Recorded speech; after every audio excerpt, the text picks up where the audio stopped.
from the outside looking in. The runners were a perfect couple. John was always smiling his Hollywood smile. His face was a throwback to a classic movie star look. It seems like he had a new car or motorcycle in his driveway every month.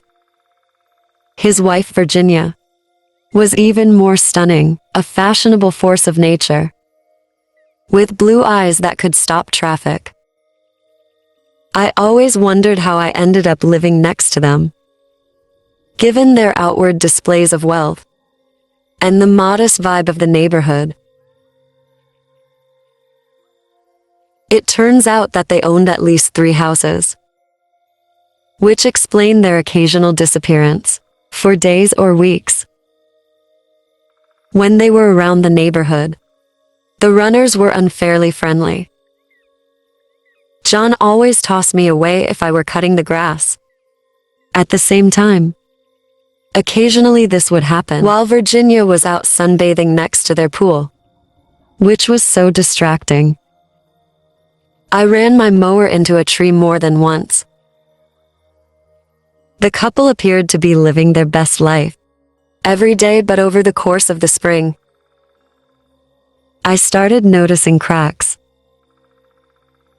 Virginia was at home much more than John.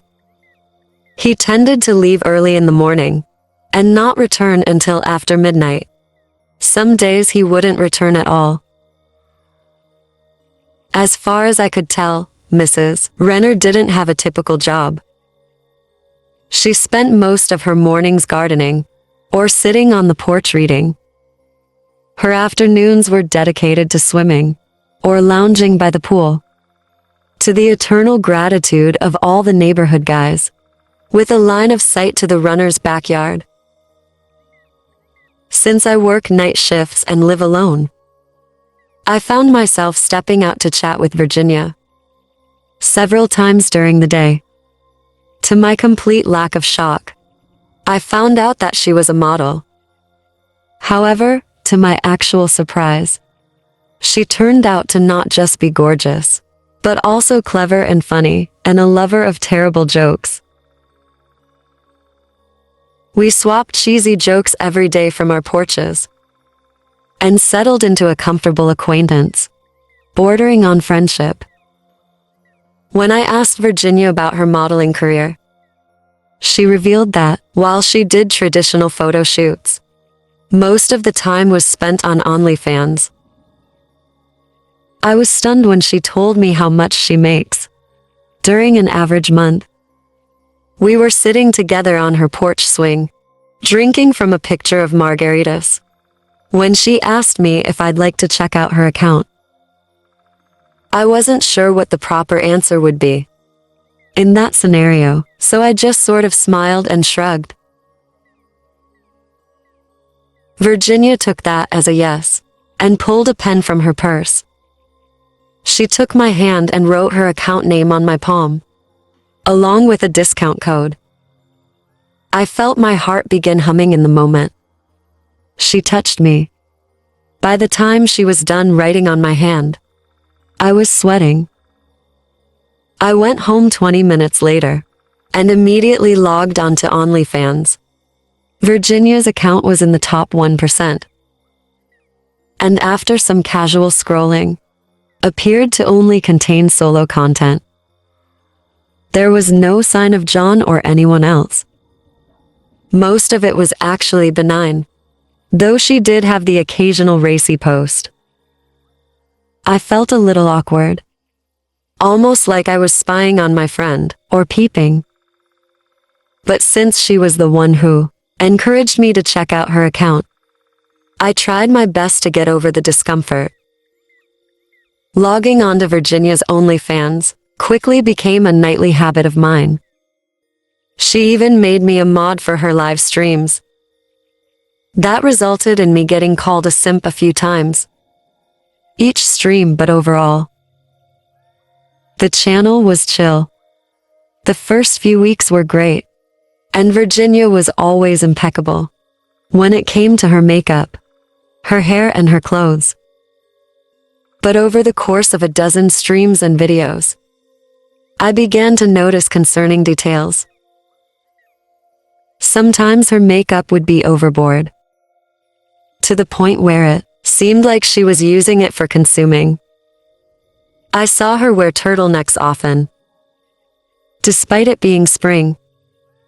Once I caught the purple outline of a fresh bruise, and her hairline partially hid it by a sweep of blonde hair. John started leaving the house less and less, while Virginia and I still shared the occasional drink. On her porch, Mr. Brenner stopped giving me friendly nods, and even shot me the occasional glare, until I took the hint and became a less frequent guest. It wasn't just Virginia showing signs that there might be trouble at home, though I was woken up one night by the sound of a tow truck in the driveway. I peeked out of the window to see the runners standing in their yard, arguing quietly in the light of the full moon. I could see John's latest toy, a sapphire blue sports car, had vicious scratches all over the paint, and would look like kitchen knives jammed into the tires. Mr. Renner also started walking around with fresh scratches on his face from time to time. Virginia began streaming less and less, and rarely came outside of her house anymore. I could hear them yelling at each other several nights a week as spring crawled towards summer. I considered calling the police during some of their worst screaming matches, but they always burnt out quickly. Truth be told, I didn't want to get involved. I liked having this concept of them as perfect, beautiful, happy family. They were my idea of relationship goals. And Virginia, well, she was my dream. I woke up one night in April to the smell of smoke. My half-asleep brain assumed it was a bonfire, but the odor was so strong. When I opened my eyes, I saw thick bags of black smoke oozing in through my partially open window. I glanced at my computer and screamed. I still had Virginia's OnlyFans stream open. It was running, showing a live feed of her bedroom, empty except for a dense fog of smoke. I looked outside. The runner's house was on fire. Flames licked out of all the windows and doors and slithered along the roofline, smoking flooding out, running through the fire, and spiraling up to the night sky like a tower of ash. I grabbed my phone and raced outside, nearly falling down my stairs in the process. I was on the line with 911 before my bare feet hit the grass. The thing they don't tell you about house fires is that they can be loud. I heard flames popping, along with cracks of wood giving away, chewed to pieces by the heat. Over all of that, though, I thought I could hear screaming. Two voices shrieking together. I tried to get into the house. I swear I did, but the heat coming out of the door might as well been an electric fence. All I could do was stand in the yard, while more neighbors came out on the street, and the rising whine of fire engine sirens grew louder. The official cause of the fire was arson. Someone had turned on the gas stove and let fumes build inside the house before setting some curtains alight. I found out through a friend, who was a volunteer firefighter. They never did determine who started the blaze, though my friend, at my urging, which I quickly grew regret, showed me some of the photos from the investigation. The charred corpses of John and Virginia Renner were wrapped around each other, though it was impossible to tell what they were fighting or embracing.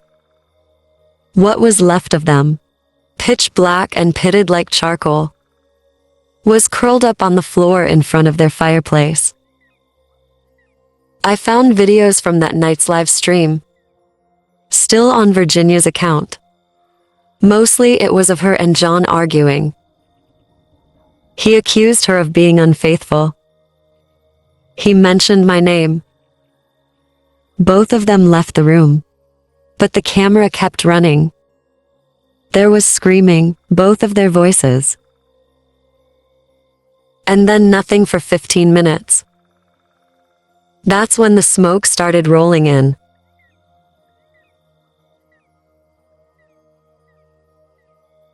Growing up without a lot of money, I never thought I'd own my own house. Then I started my OnlyFans last summer, and the money came pouring in, almost faster than I could count it. I closed on a small but comfortable place, with a nice yard and a porch in the back, in March. It was my dream house, and I couldn't have been happier. Over the course of a few months, however, my dream became a nightmare. Starting OnlyFans was a spur-the-moment decision I made. I was unemployed, drowning in debt, living with my parents, and overall felt like I'd hit a wall in life. At only 23 years old, I read an article where it said, the average woman on OnlyFans made $800 a month, which would at least get me starting off, paying off my credit cards. Apparently, while $800 is the average, some girls do much better, including my account. I made $400 the first day, and by the end of the month, I was already out of debt and started to save. My account was all about tasteful and artistic expression. I got into photography in college, so I already had a decent setup. Once I moved into the new house, I set up my office and one of the bedrooms. It involved a lot of silk curtains, and lace and plush pillows. I honestly spent more time with my clothes on, just chatting with my fans. A lot of them were lonely guys, who just seemed to need a friend, a shoulder to cry on, and artificial intimacy. One struggle I had from the start was drawing boundaries. I'm an oversharer by nature, and I found myself letting way too many details about my life slip during online conversations. I figured that the guys were harmless though, so it wouldn't be a big deal if they knew my real name or the town I lived in. I was putting fresh lemons into the upstairs hall closet when I caught sight of several small piles of dust on the carpet. There was dust on some of the shelves in the closet as well. A thin film of white particles, like snow, had blown in and refused to melt. Food, that I was positive I left in the fridge and pantry, began disappearing. Furniture would sometimes be just slightly out of place from where I remembered moving it. I began hearing strange thumping sounds at night and creaks from deep within the house. My first assumption was that my house was haunted. I'm a very spiritual person, and I've always had a sixth sense about spirits, energy. I started burning sage regularly, walking to the house with crystals, and leaving out small offerings, like many bottles of rum and brandy. Unfortunately, the weirdness only intensified as weeks went by. I developed sleeping issues. Some nights, I would wake up with a sense that I wasn't alone. I could feel a presence, or the echo of a presence, At least, I became increasingly paranoid as sleep deprivation took its toll. I was posting less and less to OnlyFans, and I could see the physical signs of my rough nights in the photos and videos. My eyes were becoming baggy, my skin pale, and I found it harder and harder to dig up a smile or sympathy for fans who wanted to chat. I was growing more and more convinced that I was being haunted as the nights and days blurred together. My dream home felt like a prison, and I was falling behind on the mortgage since I wasn't able to work. I spent most days almost like a dead body on the tide. Eventually, though, my fear turned to anger. This was my house, and I wasn't going to let some malignant entities scare me away. That's when I woke up to creaking coming from directly above me. I decided to face my fear. I quickly got dressed and crept into the hall. The sound seemed to be coming from the attic, so I jumped.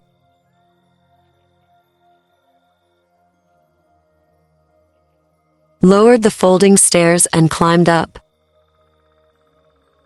The first thing that struck me when I opened the door to the attic was dim but clear light. I was confused, then horrified. I looked around the cramped room. There were new light bulbs hanging all around the attic. It looked like the balls were connected to wires that were spliced into my walls. I saw a sleeping bag on the plywood floor, a laptop, even a miniature fridge.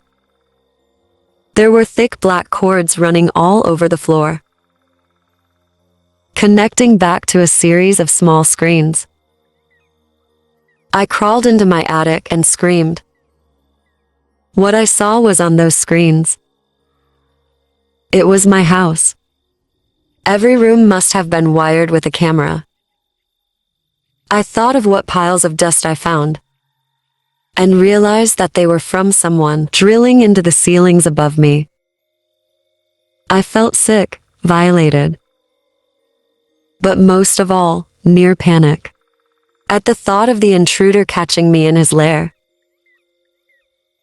The attic was empty for the moment, but he might return at any time.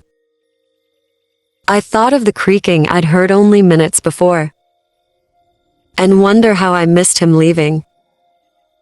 The answer became clear when I noticed that the small window set near the ceiling was open. The invader must have crawled out and then climbed out onto the roof. My heart almost jumped into my eyeballs when I heard footsteps above me. It was still up there. I smelled smoke. The monster was taking a cigarette break on my roof. I quickly but quietly left the attic, holding the stairs and closing the door behind me. After grabbing my phone from the nightstand, I locked myself in my master bedroom and called the police. I considered fleeing the house, but I didn't want the intruder to spot me from the perch on the roof. The worst moment came when I heard thumping from the attic. Whoever was on the roof had come back inside. Thankfully, the cops arrived in less than 5 minutes. I ran downstairs to let them in, then follow behind at a safe distance. As they headed towards the attic, they caught the small man stuck halfway in the window. The cops had pulled in without lights and sirens, but the creep must have noticed the cruises at some point and tried to make a mad dash out the window, back to the roof. I'm not sure what his plan was from there, but I guess he figured a 2-story jump was better than getting arrested. The 2 burly police officers dragged a home invader into the attic, and I got a good look at his face while they wrestled to cuff him. The scariest thing was how normal the creep looked. An average face with brown, thinning hair, dark eyes, and a slightly hooked nose set over a narrow chin. I wouldn't have looked twice at him if we passed on the street. But the expression he had, while the cops were on top of him, like we stick with me for the rest of my life. He was leering at me, where my head poked up from the stairs. His mouth was opened in an idiot grin, his tongue out, lips moving back and forth over his teeth. I would find out later that he had hundreds of hours worth of footage of me from the cameras around this house. He barely had it for weeks. What was most chilling, though, was what cops found on his phone. There were dozens of videos of me sleeping, taken from up close. That presence, I thought, I felt some nights. It was the creep having just left my room, where he stood over my bed, watching me, recording me, probably with his tongue out and mouth peeled back, just like when he was arrested. The police also found a copy of my house key in the man's possessions. At some point, while following me around town, he managed to swipe my keys, copy them, then return them before he could notice. At first, I couldn't believe it. But then I remembered how convenient it was to make copies of kiosks in any Walmart or Sam's Club or hardware store. Even though my stalker is still in prison, I've started changing my locks now every few months. It's the only way I can sleep at night.